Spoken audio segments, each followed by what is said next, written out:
Volvemos, estamos en la tertulia de este lunes 16 de marzo del año 2020. Estamos con Elena Grauert y Cristian Mirza aquí en estudios, Pablo Carrasco y Manuel Laguarda saliendo al aire desde sus casas. Estamos empezando a probar hoy una nueva organización del trabajo aquí en Perspectiva y en Radio Mundo. Estamos reduciendo la cantidad de personas en nuestras instalaciones, en particular adentro de este estudio. El proceso recién empieza, iremos avanzando en esa dirección con distintas medidas. Los micrófonos son verdes hoy, lo notan quienes siguen nuestra emisión en video, bueno, porque están cubiertos para prevenir, para acotar los riesgos de contagio derivados de la cercanía con ese instrumento que es fundamental para nuestro trabajo, por otro lado. Están cubierto por unos pañuelos verdes en este caso que dentro de un rato se van a cambiar. O sea, cuando cambie el usuario del micrófono va a cambiar ese pañuelo que además se destruirá, en fin. Y por allí van algunas de las medidas que un medio de comunicación como este tiene por delante en este proceso de aprendizaje en el que nos encontramos todos, si queremos contribuir a aplanar la curva, ¿no? Aplanar la curva de propagación en nuestro país de este virus, del coronavirus, el COVID-19. Estamos con los temas que tienen que ver con esta situación, pero por el lado social, digamos, por el lado que hemos visto entre nosotros este fin de semana. El viernes de tarde comenzó a circular en redes sociales información sobre una de las 4 personas que hasta ese entonces había sido diagnosticadas con coronavirus. Se trataba de una diseñadora de moda de 57 años, quien contrajo la enfermedad durante un viaje a Europa. Y, según ella misma contó, a las pocas horas de su regreso concurrió a un casamiento en Carrasco al que estaban invitadas unas 500 personas. El viernes mismo, al saberse que estaba infectada, circularon audios de personas allegadas a la mujer que le reprochaban haber concurrido a la boda. Vive en un tupper, dice, por ejemplo, en una de las grabaciones, una de las personas cercanas a ella. Esa tarde, la señora concedió entrevistas a varios medios locales e internacionales. En esas notas relató que viajó a Milán y a Madrid el 21 de enero, contó que el 25 de enero en la capital española sufrió una fiebre de 41 grados y una crisis respiratoria. Allí fue atendida por un médico español que le recetó antibióticos. Según su relato, le preguntó a ese médico si podía tener coronavirus, pero el profesional no le hizo caso porque era un tema que en ese momento no estuviera en el tapete, según ella misma dice. La señora retornó a Uruguay el 6 de febrero sintiéndose mejor, permaneció en Montevideo hasta el 22 de febrero cuando viajó nuevamente a Milán. Dice que antes de llegar a la ciudad italiana pasó por la capital española, donde le dijeron que no hiciera el trayecto siguiente a Italia debido a cómo estaba allí el brote de coronavirus. Según lo que ella señala, en ese momento no sintió fiebre, pese a que en algunas notas sobre su experiencia el mismo viernes se había dicho que sí, que en este segundo viaje a España había tenido fiebre.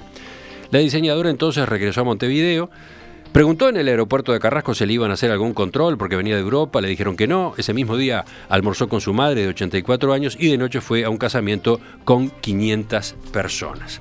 Explicó que desarrolló las 2 actividades porque no sospechó que tenía el virus. Bueno, al día siguiente al casamiento comenzó a sentir broncoespasmos y fiebre. Dijo que insistió varias veces para que le hicieran el diagnóstico de coronavirus y finalmente se lo hicieron el martes de la semana pasada.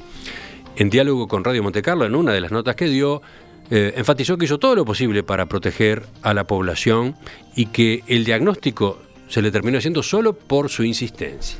No tienen nada preparado, tú una mentira lo que dicen. Yo soy la que estoy enferma y acá no ha venido nadie. Me llamaron por teléfono a darme la noticia. ¿Vos te pensás que vos te pueden llamar por teléfono a decir que sos positiva? ¿O estamos esperando en todo el Uruguay a ver si hay un caso y soy yo el caso? Bueno, queríamos conversar con ustedes a propósito de todo lo que se desencadenó en torno a esta persona, ¿no? Todo el escarnio público, podríamos decir, el linchamiento, las bromas, los memes, los videos, todo lo que en redes sociales circuló desde el viernes en la tarde. ¿Cómo han ido observando este caso? ¿Quién empieza? ¿Cristian? Sí, en primer lugar, yo no diría que es un linchamiento, pero bueno, son cuestiones subjetivas. Pero en todo caso esto lo iniciaron su propio entorno social, es decir, las amigas y su círculo más próximo, es decir, la gente que estuvo en el casamiento. Claro, luego la indignación se hace masiva, ¿no?, por su actitud irresponsable. Yo creo que más allá de todas las consideraciones y los descargos que pueda hacer esta señora, yo creo que efectivamente hay una actitud de displicencia y frivolidad. Y que me disculpe, ¿no?, pero hay un problema de responsabilidad.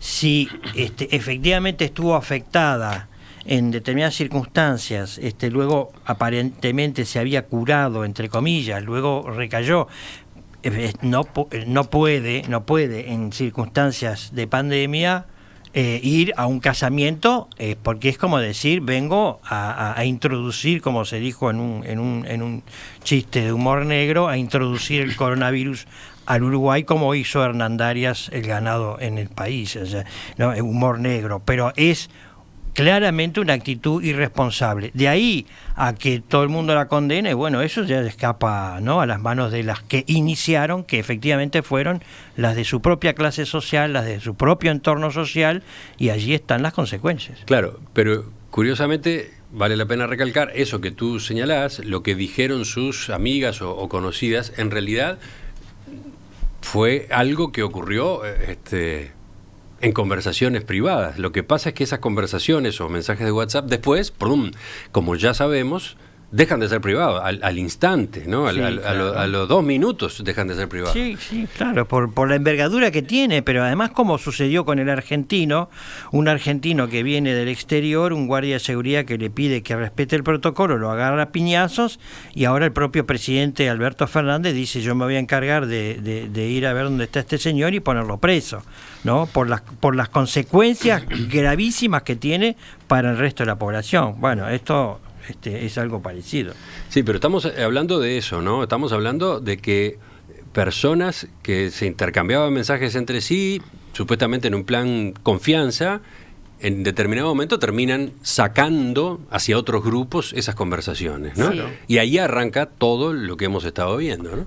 Todo el tema es un tema que tiene varias puntas. Una, el propio tema de la irresponsabilidad, yo creo que más que nada, casi que ignorancia de la propia persona con respecto a la importancia que podía tener esto. Pero, y otra cosa es que como los WhatsApp y los medios electrónicos fácilmente hacen que una conversación privada termine al público y hasta en la prensa y con memes, que muchas veces, más allá del hecho concreto, lo dañino que todo esto puede ser, ¿no? O sea, porque no hay tampoco responsabilidad de quién larga esas conversaciones privadas. Cuando uno muchas veces habla a través de un mensaje de WhatsApp, piensa que es una conversación privada y puede terminarse en las redes. Sí, eso sí. también Esa es cierto. cultura falta, ¿no? No hay caso, esa cultura falta. Sí, falta cultura, hay una falta de reglamentación, también de regulación, porque el tema de las cartas, por ejemplo, está muy regulado. O sea, la violación a la correspondencia es un delito, en tanto que la violación a la privacidad que se larga a través de un medio electrónico, no. De todos modos, ¿no?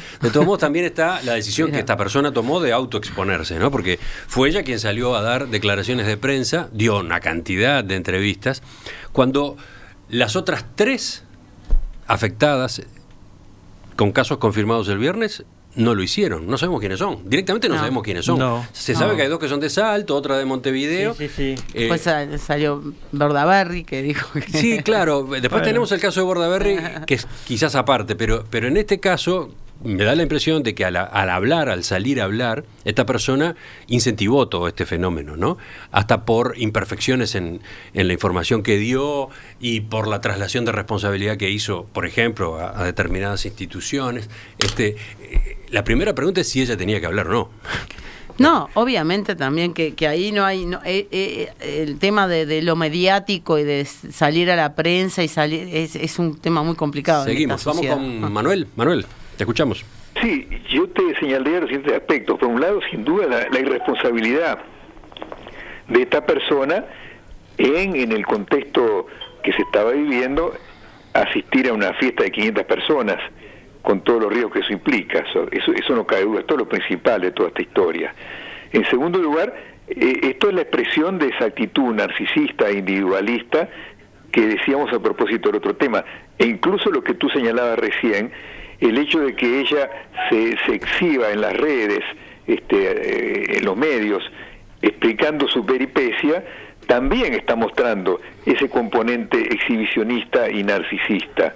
Y por último, respecto al rechazo en las redes, habría que distinguir dos aspectos que se deslizan sin una frontera muy clara entre los dos. Por un lado, el rechazo natural, el rechazo justificado que esto moviliza en la gente, pero además hay otro aspecto más, que todas estas angustias que despierta la propia situación de la pandemia, también encuentran una forma de descarga en focalizarse en una suerte de blanco, de chivo expiatorio que es esa mujer. O sea, la gente descarga su angustia también colocando su bronca y su rabia en lo que esta persona hizo, lo cual por supuesto no justifica la irresponsabilidad, la actitud exhibicionista e individualista que decíamos antes acerca de ella misma. Yo utilicé hace un rato el término linchamiento, es uno de los que podría emplearse para lo que ocurrió con esta persona en redes sociales. Yo diría que en las redes aparece el rechazo a la conducta y luego sí se desliza un poco hacia una actitud de acoso en la que yo veo esa descarga de la angustia en un blanco determinado, lo cual, insisto, no la justifica para nada. Pero aclaro, cuando utilicé el término linchamiento lo utilicé porque es la de todos los días en las redes, ¿no?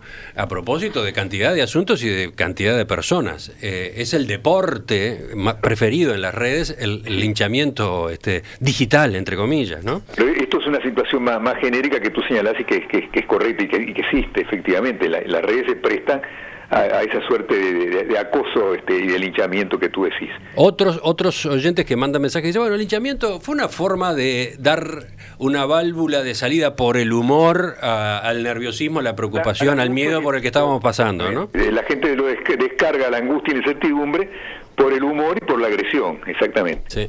Por el lado del humor hubo mucha creatividad, como suele pasar en estos casos. Notable, realmente llama la atención, ¿no? Hubo mucha creatividad hasta llegar al nivel de los dibujos animados. Sí, tal a ver, Pablo, te escuchamos a ti ahora. Bueno, yo primero creo que este es un evento que alineó todos los astros para esta persona en contra. Yo concuerdo con lo que tú decís, digamos que el alto perfil que tomó no le ayudó en nada, pero creo que a mí mi reflexión es que estamos juzgando algo que fue hecho hace una semana con la cabeza que tenemos hoy, y yo tengo la certeza de que entre hace una semana y hoy estábamos completamente en sintonías completamente diferentes. Estoy completamente de acuerdo contigo. Sí. Tengo la sensación de que el grueso de la población en Uruguay se rifó el tema del coronavirus y no consideró la gravedad que tenía el fenómeno que se nos estaba acercando. Y hasta los medios de comunicación seguramente tenemos una parte de la responsabilidad en ese sentido. Sí.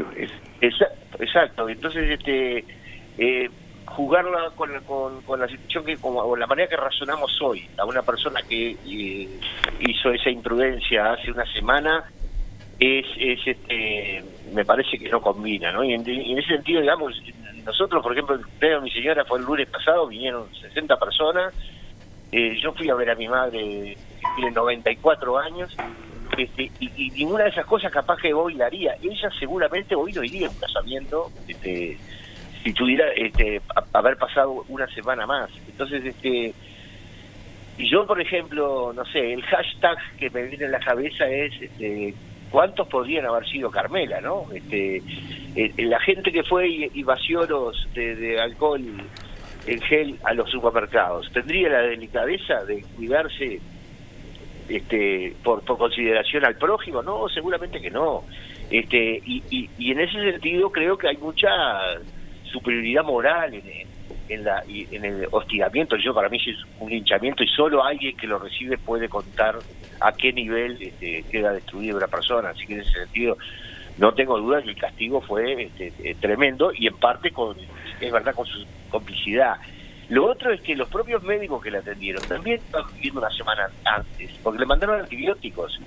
No tenían la primera palabra en la cabeza los médicos coronavirus, sino que, digamos, le dijeron un broncoespasmo, y bueno, y le erraron, pero por un tema de actitud cultural de eso que estaba ocurriendo hace una semana. Entonces, este elemento hay que ponerlo en el análisis, porque si no, me parece que es muy difícil entender o atribuirle toda la mala intención y que se le está atribuyendo, y no combina temporalmente una cosa con la otra. El tema es que no nos acordamos cómo razonábamos hace una semana, tan solo una semana, pero razonábamos completamente distinto.